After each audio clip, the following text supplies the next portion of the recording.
Welcome back friends. आज की इस वीडियो में हम जानेंगे क्रोमेटिन, क्रोमोसोम और क्रोमेटिड इन तीनों में क्या अंतर होता है। क्या होता है कि 12th कर लेते हैं, ग्रेजुएशन कर लेते हैं, लेकिन इन तीनों वर्ड में तब तक भी कंफ्यूजन रहती है कि ये तीनों वर्ड हैं क्या।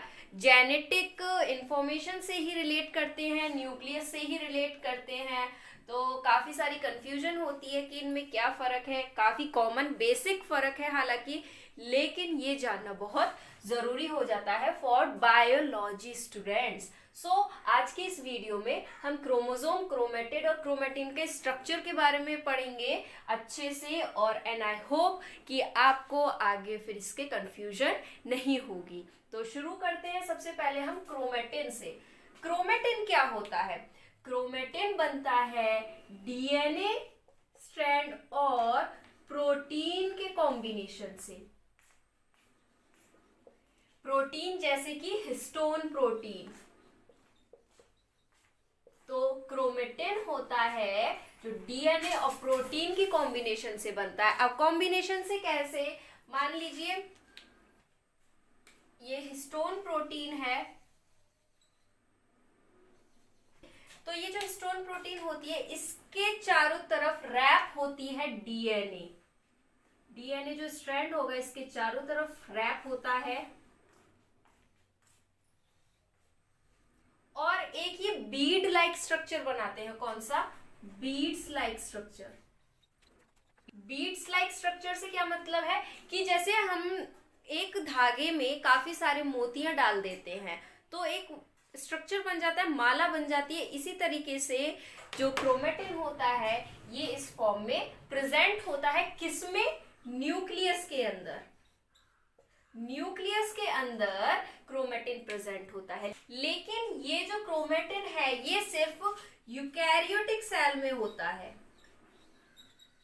यूकैरियोटिक सेल में प्रेजेंट होता है, यानी कि जैसे बैक्टीरिया है या वायरस है उनमें ये क्रोमेटिन प्रेजेंट नहीं होता है। ऐसे में जो जैसे बैक्टीरिया या वायरस है उनमें सिंपल क्या होता है, एक जेनेटिक मटेरियल प्रेजेंट होता है, या तो डीएनए होगा या आरएनए होगा। क्रोमेटिन, क्रोमेटिड इस तरह के कॉम्प्लेक्स स्ट्रक्चर नहीं होते हैं। अब उसके बाद क्या होगा, ये जो फेज होती है यानी क्रोमेटिन कब प्रेजेंट होगा न्यूक्लियस के अंदर? बिफोर सेल डिवीजन, यानी कि जब सेल डिवीजन नहीं होगा। जब सेल डिवाइड नहीं होगी तो क्रोमेटिन फॉर्म में जेनेटिक मटेरियल प्रेजेंट होता है। लेकिन जब सेल डिवाइड होगी तो क्या होगा कि ये जो क्रोमेटिन होता है ये क्रोमेटिन इस तरीके से प्रेजेंट होगा, बीड्स लाइक स्ट्रक्चर। तो ये जो क्रोमेटिन होगा ये कंडेंस होगा। कंडेंस होगा, कंडेंस से मतलब कि काफी कंजेस्टेड हो जाएंगे, एक जगह आ जाएंगे, जिससे क्या बनेगा? कंडेंस होने के बाद बनेगा क्रोमोसोम। कंडेंस होने के बाद बन जाएगा क्रोमोसोम। कंडेंस होने के बाद ये किस स्ट्रक्चर में आ जाएगा? जब ये बीड लाइक स्ट्रक्चर में था तो अब ये आ जाएगा इन दिस फॉर्म। इस फॉर्म में ये आ जाएगा और इसी को हम बोलते हैं क्रोमोसोम।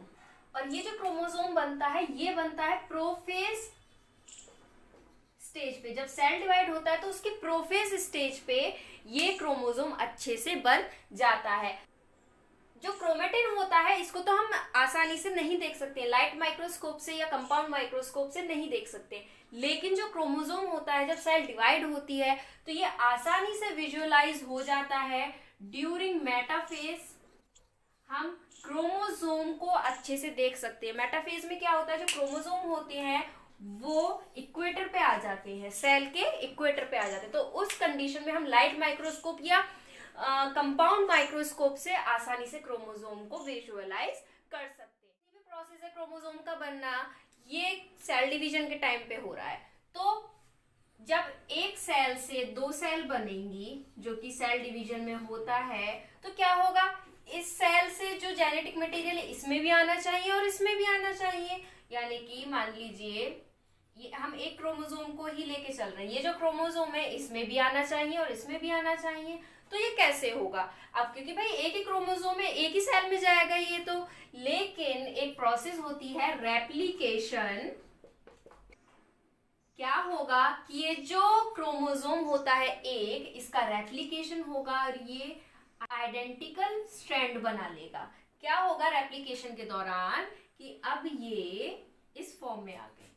अब क्या होगा कि अब जब सेल डिवाइड होगा तो एक स्ट्रैंड इसमें चली जाएगी और एक स्ट्रैंड इसमें चली जाएगी। तो प्रॉब्लम सॉल्व हो गई, इसका जेनेटिक मटेरियल इन दोनों सेल में आ चुका है। तो ये तो हम सेल डिवीजन पे पहुंच गए। ये एक्चुअल मोटिव क्यों है बताने का, क्रोमेटिड के लिए।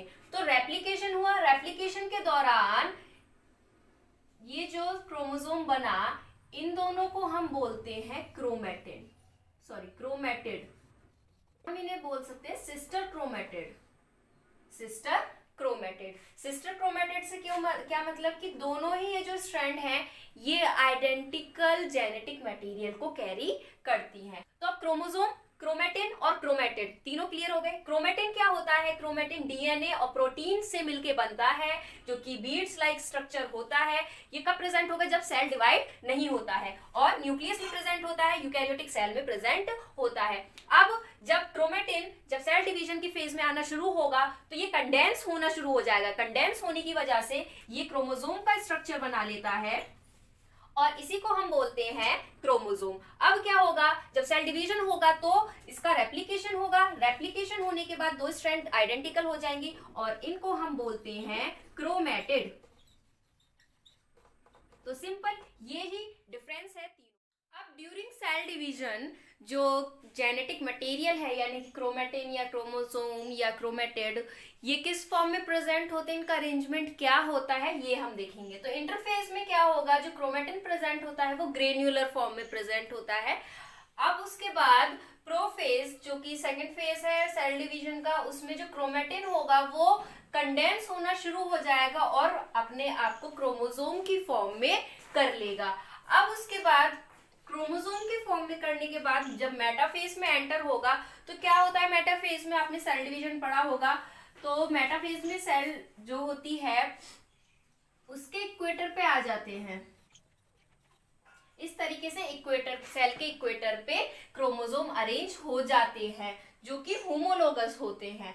अब उसके बाद एनाफेज में क्या होगा, जो स्पिंडल फाइबर्स निकलती हैं सेंट्रियोल से, ये क्रोमोसोम का जो सेंट्रोमियर होता है, central part, this is known as centromere, इससे जाके अटैच हो जाएंगे और अपनी अपनी तरफ इसको पुल आउट कर लेंगे। अब उसके बाद टेलोफेज जो कि लास्ट फेज होगा, क्रोमोसोम फिर से डीकंडेंस हो जाएंगे। डीकंडेंस यानी क्रोमेटिन फॉर्म में। आपको समझ में आया होगा। इस वीडियो को लाइक करें, सब्सक्राइब करें और फर्दर बायोलॉजी से रिलेटेड, बायोटेक्नोलॉजी से रिलेटेड, क्लास 11-12 से रिलेटेड वीडियोस को देखने के लिए।